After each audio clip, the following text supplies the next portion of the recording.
السلام علیکم ورحمۃ اللہ وبرکاتہ۔ آج اس ویڈیو میں انشاءاللہ ہم جملہ فعلیہ کی مشق کریں گے۔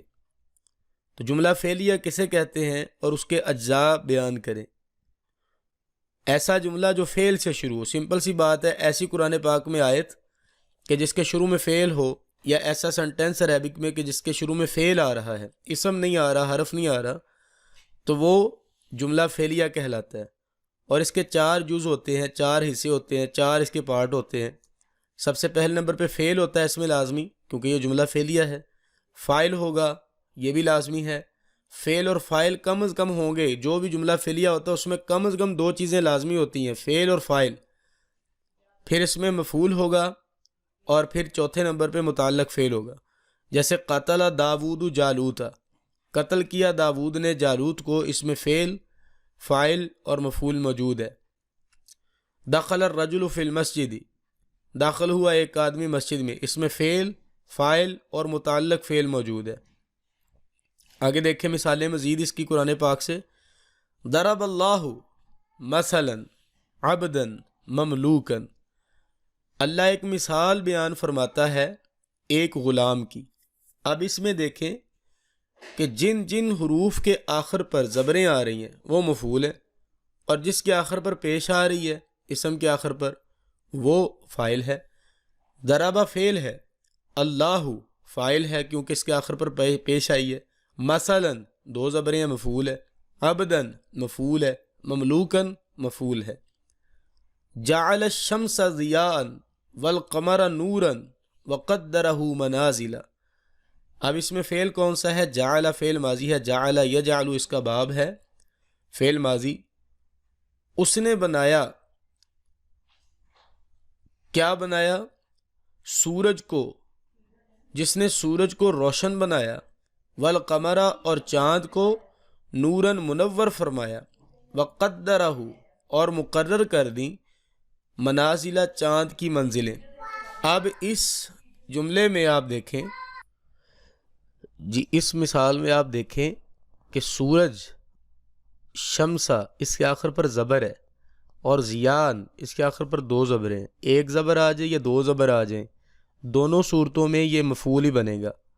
تو یہ جملہ فعلیہ ہے کیونکہ یہ فعل سے شروع ہو رہا ہے، واو یہاں پر حرف ہے، القمر یہ پھر آگے مفعول ہے، نوراً یہ بھی مفعول ہے، وقدرہ یہ فعل ہے، قدرہ فعل، ہو یہ آگے ضمیر آئی ہے، اور یہ منصوب اس کی ضمیر ہے، نسبی حالت میں ہے، تو یہ آخر میں اٹیچ ہو کے آتی ہے جو نسبی حالت میں ضمیر ہوتی ہے۔ وقدرہ اور ٹھہرائیں اس کی، مقرر کی اس کی یعنی کہ یہ مفعول ہی بنا نا پھر، منازلہ منزلیں، تو منازلہ بھی یہاں پر مفعول ہے۔ تو اس سنٹینس میں، اس آیت کریمہ میں 1 2 3 4 5 6 مفعول ہیں۔ تو اگر ان چیزوں کا ہمیں پتہ چل جائے تو قرآن پاک کا ترجمہ بڑی آسانی سے آ سکتا ہے، اور یہ مشکل نہیں ہے۔ آگے دیکھیں، خلق السماوات والارض، یہ اگلی آیت ہے۔ اس نے پیدا کیا آسمانوں کو اور زمین کو۔ آپ کو اگر ترجمہ آتا ہے تو پھر بھی آپ سمجھ سکتے ہیں کہ مفعول ان میں سے کون سا ہے۔ جس چیز کو پیدا کیا جا رہا ہے وہی مفعول بنے گی، اور پیدا کرنے والا فاعل ہے۔ خلق فعل ہے، پیدا کرنا یہ بذات خود فعل ہے۔ خلق اس نے پیدا کیا، یہاں پر فاعل لفظوں میں موجود نہیں ہے۔ جعل الشمس ضیاء، اس مثال میں بھی فاعل لفظوں میں موجود نہیں ہے۔ خلق السماوات والارض، یہاں پر بھی فاعل لفظوں میں موجود نہیں ہے، لیکن ہمیں پتہ ہے کہ آسمانوں اور زمینوں کو پیدا کرنے والا اللہ ہے۔ تو خلق اس میں فاعل موجود ہے، اس کے اندر ہی، یعنی کہ چھپا ہوا فاعل ہے۔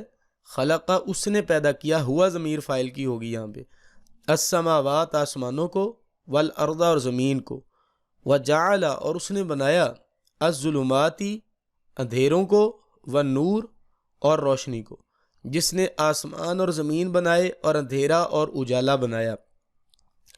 اب اس میں فعل خلق ہے، السماوات والارض یہ جو ہیں مفعول ہیں 2، آگے پھر جعل فعل ہے اور اس کے آگے 2 مفعول ہیں، الظلمات اور نور۔ ابھی میں نے آپ کو بتایا کہ جو مفعول ہوتا ہے اس کے آخر پر زبر آتی ہے، لیکن السماواتی اس کے آخر پر زیر آئی ہے حالانکہ یہ بھی مفعول ہے. الظلماتی اس کے آخر پر بھی زیر آئی ہے حالانکہ یہ بھی مفعول ہے، تو زبر ہونی چاہیے تھی.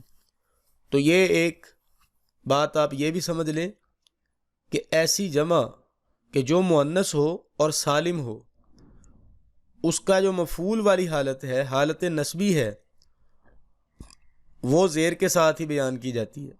یعنی کہ یہ ہے مفعول ہی، لیکن ظاہری طور پر ان کے آخر پر زیر آئی ہے، لیکن اصل میں در حقیقت یہ ہے مفعول ہی.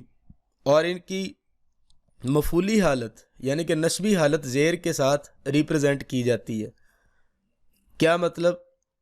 کہ جمع مؤنث سالم، ایسی جمع کہ جس میں ایسی مؤنث جمع کہ جس میں اس کے واحد کا صیغہ سلامت رہے، تو اس کے جو ہوتی ہے نسبی حالت وہ زیر کے ساتھ ہی آتی ہے، آخر پر اس کے زیر ہی آتی ہے. نسبی اور جری حالت دونوں حالتوں میں زیر ہوتی ہے.